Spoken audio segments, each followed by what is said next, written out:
I just sent a tweet out, very interesting idea on my Twitter handle at Dr. Godse Ravi 1.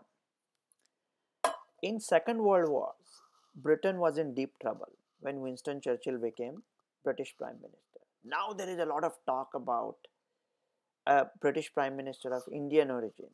When Churchill became British Prime Minister, he was not completely British. He was half British. His mom was American. So in the class-based aristocratic British society, they used to say, well, he's not even full British. Americans had an affinity for him because of his mom and his American connections. In Second World War, I don't know how much that affinity translated into United States helping Britain more, but without United States, Britain would not have survived. Now we are celebrating, oh, we got the Indian origin. But just think, all the programs say that Britain ruled India. True. But they are using the past tense of the word rule. Look at the post pandemic reality of the world. India has already edged out Britain in GDP. Nobody in the world would want to manufacture anything in China. That's what I predict. India is becoming increasingly attractive. It is English speaking, it is democratic, it is friendly, freedom of press, freedom of religion, and the manufacturing of the entire world will come to India. So I think Britain should celebrate more that they have a person of Indian origin who might get a better deal out of India because India has some affinity for his or his roots. Indians need to demand respect globally. In late 1990, early 2000, when the luxury cars introduced the voice activated support system like GPS and you can just talk to your car. At that time, the Indian professionals in US and UK were buying all the luxury cars like BMWs, the Mercs, the Cadillacs. But the voice activation system was tested only for the Caucasian voice. So it was responding very poorly to accented English. And we used to just take it as a joke. We did not demand, say, okay, we'll stop buying these cars unless this issue is fixed. We need to demand respect. If Germany wants a deal from India, India can say, go get a chancellor of Indian roots, and then we will consider. Looking means this is, I think, the post pandemic reality that India is going to call a lot of shots, and India has to be humble but be cognizant, be aware of the power that it is going to wield. Looking at the British history, it's a little interesting. Means they have had some unusual prime ministers. British people didn't think much of the rest of the world when they ruled it. Duke of Wellington, who was British Prime Minister during the Victorian heyday, was born in Ireland. So people used to make fun of him.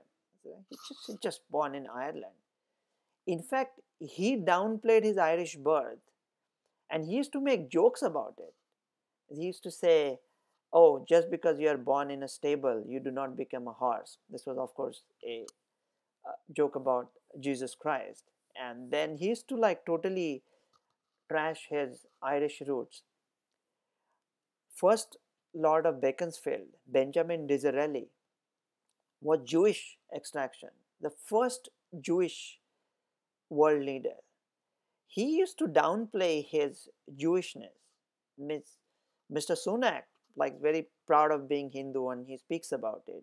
Kamala Harris, nobody knows, like she just says whatever is in front of her on the teleprompter. We don't know what she's thinking.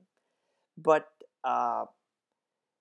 Disraeli always used to downplay his Jewish roots. In fact, he said he converted to Christian. He changed his statement so many times that by the end of it, even he was not sure what he was. So it is, Britain has had a history of some interesting prime ministers. Right now, my only fear is that it always feels good, like a brown brother is elevated to the position of power. But we have to be very careful in thinking in two ways. One is the ship seems to be sinking right now. So it might be very easy that put a brown guy in charge, the Conservative Party gets all the bragging rights of how equal they are, and then use the brown guy as the fall guy, like, oh, problem happened because of him, and then replace him with somebody else. That is one trap we can, like Obama had to, he did very well, no major mishaps for 8 years in US at that time. But I think it was a little unfair to him because he had to perform more than an average president, because had he not, people would have said, well, that's because of whatever. So similarly, the expectations are there, but the interesting part is Mr. Sunak really didn't have the conservative mandate. The conservative mandate is, what is the grassroots conservative saying? It's like, means I understand that he's professional and we need to care about the environment and this and that. But the general wisdom of the people, they couldn't care less about their grandkids. They couldn't care less about what is happening in the environment. I have a big regular working class American practice, and I can tell you the sentiment of the working class people, middle age, upper middle age, middle class people is, we are working hard and we want to keep most of our money. So, like Brexit means the voters were supposed to vote in a particular way. Like Churchill used to say, that the strongest argument against democracy is 5 minutes with an average voter. But voters didn't go with the wisdom that was preached to them. The voters went with what they wanted. People have had about enough. These political people telling them what to do. They just want to lead their life with free. They want to work hard and they want to keep most of their money.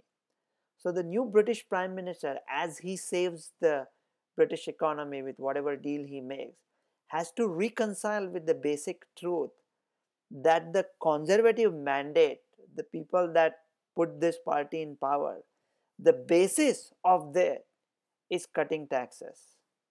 Dr. Ravi Godse.